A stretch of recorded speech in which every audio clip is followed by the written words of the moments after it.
J'espère que vous allez bien, que tout se passe pour le mieux pour vous les amis. Aujourd'hui, on est là pour parler de l'adaptation Netflix de Yu Yu Hakusho les gars. Franchement, Yu Yu Hakusho c'est mon enfance, donc il fallait que j'en parle franchement. Aujourd'hui, on va faire l'épisode 1. Franchement, qu'est-ce que j'en ai pensé de cet épisode 1, magnifique. J'ai même envie de dire que meilleur que One Piece. Moi franchement, ça m'a plu plus que One Piece. Je suis sincère avec vous. Yusuke Urameshi, il est trop bien fait les gars. Que ce soit dans le costume vert, que ce soit dans la coupe de cheveux, que ce soit dans les grimaces de l'acteur, comment il se bat, comment il parle à sa mère, comment il parle à Yaiko. Franchement, Yusuke, masterclass. L'univers aussi en général, ça va, c'est dans le Japon. On ne sait pas dans quelle ville ils sont, mais on voit bien qu'ils sont dans le Japon. J'ai vraiment adoré, c'est un coup de cœur. J'ai même pas senti l'épisode se passer. Il fait 1 heure l'épisode, mais j'ai pas senti l'heure passer. C'était fantastique. Bon, il résume à peu près le premier arc, enfin le début, les 2 premiers épisodes, quand Yusuke meurt et qu'il va dans le monde des esprits et qu'il revient pour décider est-ce qu'il continue à vivre ou pas, et que Enma Junior lui impose de devenir un détective spirituel, ça, pour qu'il puisse lui rendre son corps. Mais franchement, Enma, très bien fait. Ils ont pas fait la forme bébé de Enma, mais bon, l'acteur qui joue Enma, voilà, faut dire que ça va, ça passe. Dans mes souvenirs, Enma est plus grand que ça de taille, par rapport à Yusuke normalement. Mais là, je chipote vraiment. Mais sinon, l'acteur, ça va. Ils l'ont fait, bon, j'ai regardé en version française. Normalement, ils l'ont doublé par le mec qui fait Amazing Spider-Man. C'est un de mes doubleurs préférés. Donc, fantastique, génial. Yaiko, ça va. Bon, plus, moi, je suis pas vraiment fan de l'actrice, c'est juste une japonaise banale. Mais voilà, on va dire qu'elle s'est jouée. Bon, physiquement, moi, je trouve pas qu'elle ressemble à Yaiko. Mais globalement, ça passe. Franchement, sa mère aussi, je sais pas, peut-être que je suis trop accroché à l'image de l'anime, du manga. J'arrive pas, franchement, il y a des personnages que j'arrive pas à voir en vrai. Parce que genre, dans l'anime, la mère de Yusuke ressemble à une européenne. C'est plus ou moins ça. Par exemple, dans One Piece, Nami, c'est une européenne et non pas une japonaise. S'ils avaient mis une japonaise, ça l'aurait fait moins. Je sais pas. Ou bien ils auraient dû ramener l'actrice qui ressemble à 2 gouttes d'eau à Yaiko ou à Nami. C'est plus ou moins ça, mais bon. À part ça, moi, franchement, je chipote, mais sinon, elle est bien faite, Yaiko. Aussi, elle joue plutôt bien, l'univers est bien. La scène où on voit Yusuke qui parle aux gamins, ils ont pas fait Yusuke qui fait un peu le con, qui explique au gamin, mec, arrête, enfin il dit pas mec, mais ça dit gamin, il arrête de jouer avec ton ballon et ne joue pas devant la route parce que c'est dangereux. Ils ne font pas ça, ils font juste Yusuke qui redonne le ballon au gamin. Mais franchement ça passe. Aussi ils ont changé un truc, c'est que il y a les yokai. Là, franchement les yokai et les démons c'est la même chose. Mais là ils ont mis les yokai, les petits insectes qui possèdent les gens et un peu les gens deviennent bizarres physiquement et commencent à se transformer en yokai. Normalement dans l'anime, ces petites bestioles là, c'est l'arc où Yusuke va se battre contre les 4 Shiseiju normalement. Franchement, ça fait longtemps que j'ai pas vu les gars et je me souviens. L'arc des Shiseiju quand Yaiko elle est dans l'école, elle et ses professeurs la poursuivent et ils sont possédés par ces yokai là.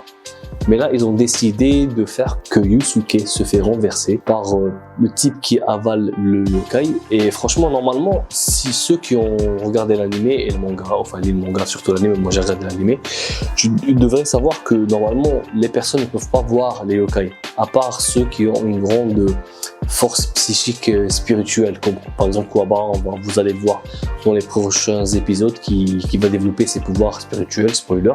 On s'en fout, l'anime date depuis longtemps, donc normalement vous devriez le savoir. Et aussi il y a quelques petits clins d'œil, ils ont mis l'opening avant que avant que le chauffeur de camion n'avale l'insecte yokai, ils ont mis l'opening de Yu Yu Hakusho. Franchement, c'était génial. Franchement, ça m'a rappelé pas mal de souvenirs. Il y a un truc qui est dommage, les gars, c'est qu'ils n'ont pas mis les OST. en général, dans ces œuvres-là, quand ils font une adaptation, ils ne mettent pas les OST, les thèmes de l'œuvre originale, et j'ai trouvé ça un peu dommage. Je sais pas, voilà. Franchement, parce que les OST de Yu Yu Hakusho, moi, elles me collent à la peau et elles sont magnifiques, franchement. Mais ça passe, hein, même les OST qu'ils ont mis, ça passe. Donc, on va parler un peu de maintenant l'animation, les effets spéciaux, les scènes de combat, les scènes de combat, franchement magnifiques, les gars, magnifiques. Les deux coups de pied de Yusuke quand il saute sur Kuwabara à la gueule, masterclass. Les esquives de Yusuke, les coups de poing, voilà. Les jeux d'acteurs, franchement, sont trop bien faits. Et l'acteur de Yusuke, il fait trop Yusuke. Même sa manière de se tenir quand il est sur le toit de l'école, qui se baisse comme ça, enfin, position chiasse. Yusuke, c'est trop Yusuke. Après, quand il est mort avec Botan, il reste comme ça, il est en train de penser est-ce qu'il doit revivre ou pas. Il reste les jambes croisées, c'est trop Yusuke. Ils ont fait dans le détail, les gars. Kuwabara, j'adore Kuwabara, malgré que bon, l'acteur est plus beau gosse que Kuwabara, mais il fait Kuwabara. J'adore surtout leur tenue, les gars, la tenue de Yusuke. Magnifique, franchement, j'ai adoré. Ils ont fait tous les écoliers avec des tenues vertes, alors que dans l'animé, il n'y a que Yusuke qui a une tenue verte. Les autres, ils ont bleu nuit. Et Kuwabara, il a une tenue en bleu ciel. Mais ça, c'est des détails, on s'en fout de ça. Hein. C'est juste, je suis en train de remarquer. Ça commence directement avec Yusuke qui découvre son corps. Il n'arrive pas à y croire. Le mec, après, Botan vient et lui dit, viens avec moi. T'es mort, on va aller au pays des esprits. Il y a aussi un autre truc.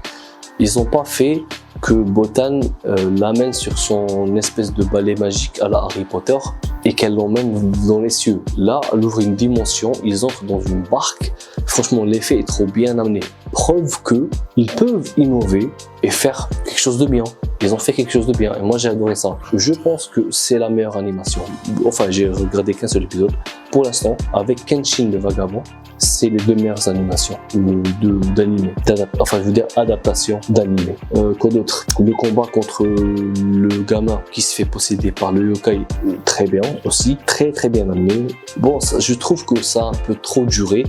Et ils n'ont pas encore fait, nous ont pas encore donné le Hasta la Vista Baby, le rayon astral. C'est dommage, mais bon, normal. Sûrement que dans les prochains épisodes, ils vont nous les faire. Voilà, la mort de Yusuke, enfin le deuil quand ils ont fait les funérailles et tout, ça n'a pas été aussi impactant que dans l'animé, parce que dans l'animé, on voit vraiment la détresse de Yaeko, on voit la mère de Yaeko qui pleure Yusuke, parce qu'il faut savoir que la mère de Yusuke, c'est une, voilà, soularde, une ivrogne.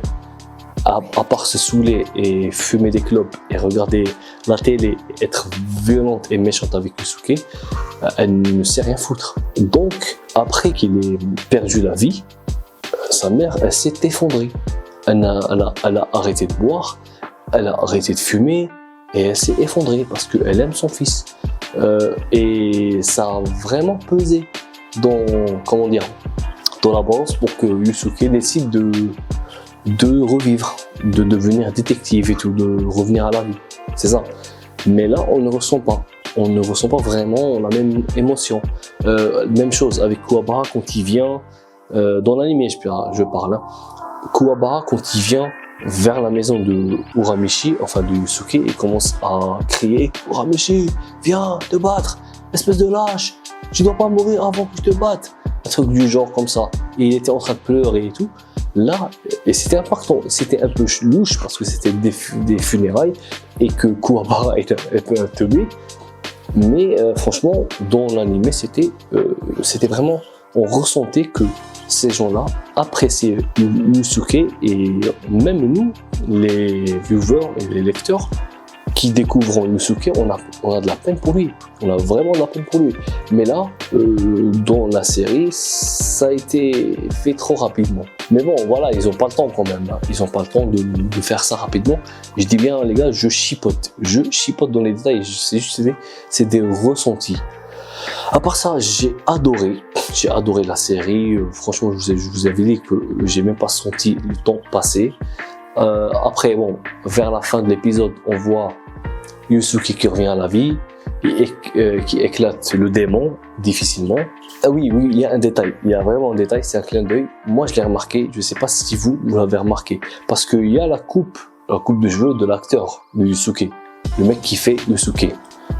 Cette coupe de cheveux, elle est un peu compliquée à faire, c'est pas une coupe normale. Et dans l'animé, Yusuke il a deux coupes de cheveux. Il a une coupe de cheveux toujours avec voilà, cheveux dressés avec du gel et tout. Et parfois, il a les cheveux raides, un peu voilà, baissés, un peu n'importe comment. Et après qu'il s'est fighté face au yokai, enfin je préfère dire démon, il a eu la même coupe, la deuxième coupe. Enfin, ça ressemblait plus ou moins à la deuxième coupe. Moi, ce clin d'œil, je l'ai remarqué et j'ai vraiment apprécié ça. Franchement, maintenant, reste à savoir, est-ce qu'ils vont changer d'habit? Parce que parfois Yusuke a l'habitude de changer ses habits. Il porte un jean et un pull blanc avec une veste rouge. J'espère qu'ils vont nous faire ça parce que j'ai pas envie de voir, malgré que j'aime la tenue d'école Yusuke complètement verte, j'espère qu'au moins pendant un épisode ils vont changer parfois les tenues. Voilà, franchement, pour notre kiff les gars. Sinon on va à la fin Yei et Kurama. Kurama, bon, je pense qu'ils auraient pu trouver un acteur plus beau, malgré qu'il est, voilà, ça va, ça passe. Mais ils auraient pu trouver quelqu'un de plus beau que ça. Franchement, parce que j'adore Kurama. Et c'est un vrai BG en vrai, Kurama. Mais l'acteur, je dirais ça passe, hein. Ça passe, c'est vraiment ça passe. Je chipote, je dis franchement, c'est des détails. Ça, c'est mon avis personnel. Ça veut pas dire que c'est nul, que l'acteur n'est pas bien fait pour le rôle ou un truc du genre. C'est juste mon opinion à moi. Et Yei aussi. Yei, j'aurais préféré un autre personnage plus ténébreux, je sais pas. Mais sinon, je trouve que même Yei passe, que ce soit avec la tenue, avec enfin, les chorégraphies de combat, sa vitesse, comme il découpe les autres démons. Et même le troisième démon, j'ai oublié son nom. Le troisième démon qui est avec eux, il est bien fait. Donc voilà. J'ai adoré le premier épisode, j'espère que vous avez aimé. Si vous n'avez pas regardé, je vous conseille fortement de commencer à regarder parce que franchement c'est un banger et vous allez adorer les gars. Sur ce les gars, c'était juste l'épisode 1, c'était une réaction à chaud pour vous donner mon appréciation par rapport à ça. Sur ce les gars, si vous voulez bien me gratifier des petits pouces bleus et vous abonner à la chaîne pour nous donner de la force, c'est tout. Voilà, c'était à peu près tout les gars, portez-vous bien, matane.